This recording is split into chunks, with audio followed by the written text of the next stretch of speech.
Bonjour le monde, comme Dr Junior a souvent répété dans ses salutations. Bonjour à tous les panélistes des panels Révélations et combats créés par l'apôtre Linga la gloire depuis Cameroun d'Afrique. Et le panel Les combattants pour l'évangile de Dieu en Christ créé par Dr Junior Derisier depuis Haïti d'Amérique. Que Dieu, selon le bon plaisir de sa volonté, continue à vous bénir. Selon le programme qu'il avait pour chacun de vous dès la fondation du monde. Vous allez étudier avec moi la nouvelle société de l'Antichrist, laquelle s'appelle aussi la société électronique. Nous allons étudier ensemble la formation de la nouvelle société de l'Antichrist, le futur chef suprême du gouvernement mondial.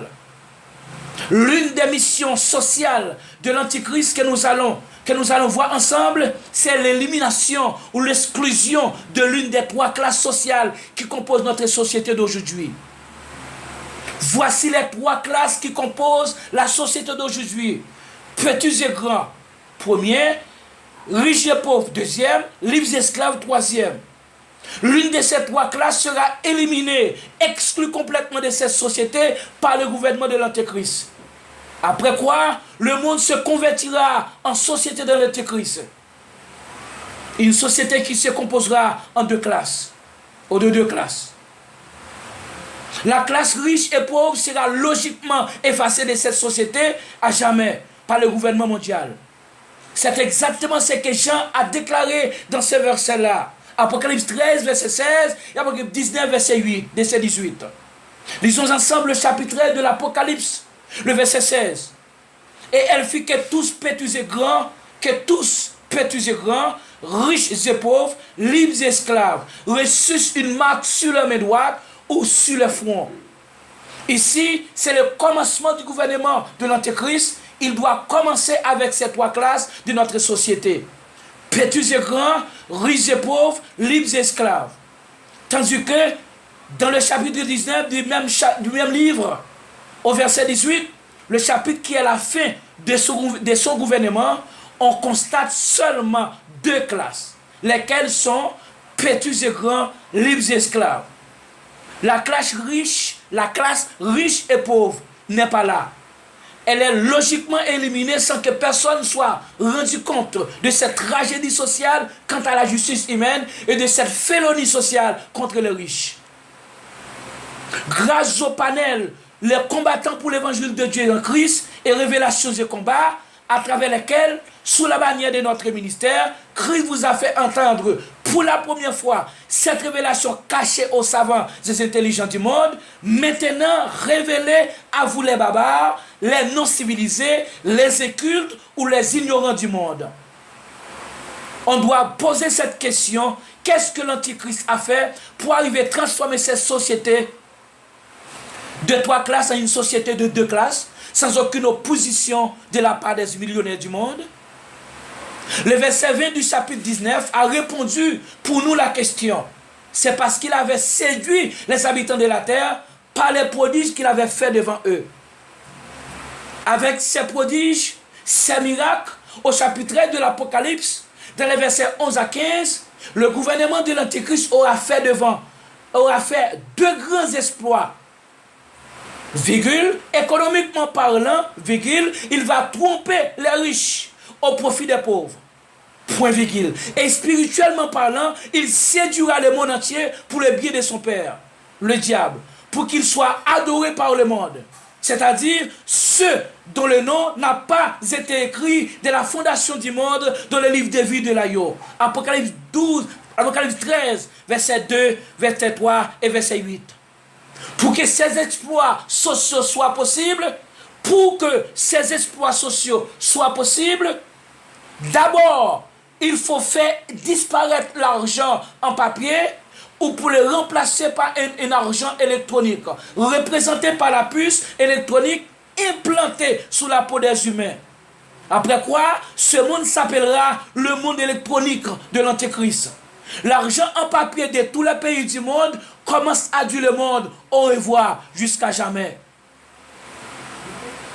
Tous ceux qui aiment les miracles, et les prodiges, plus que le salut de leur âme, sont vulnérables à être séduits aussi par les faux prophètes et l'antichrist.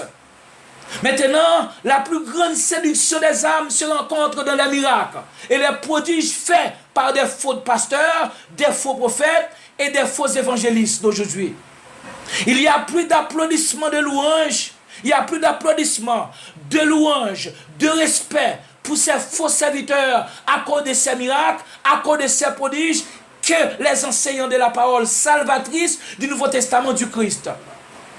Si le Saint-Esprit était au-dedans d'eux, ils sauraient que le plus grand miracle dans le cœur de l'homme, c'est la transformation de son cœur par le Saint-Esprit dans la vérité.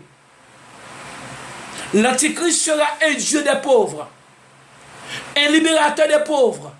C'est pour cela le monde lui considérera comme le Christ.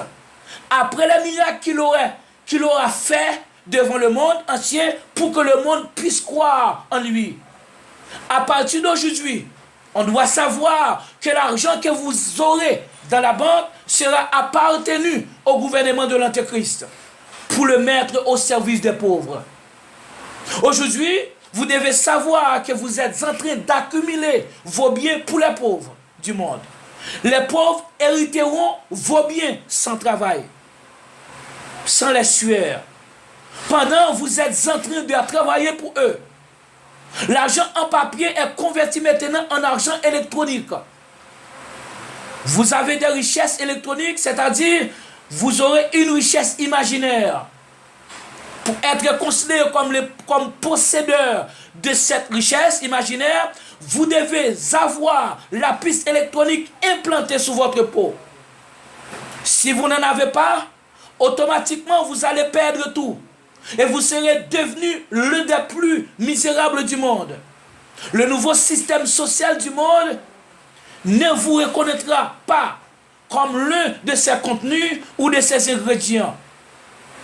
Vous êtes devenu digne d'être éliminé par le système dictatorial du monde. Je répète, vous êtes devenu digne d'être éliminé par le système dictatorial du monde.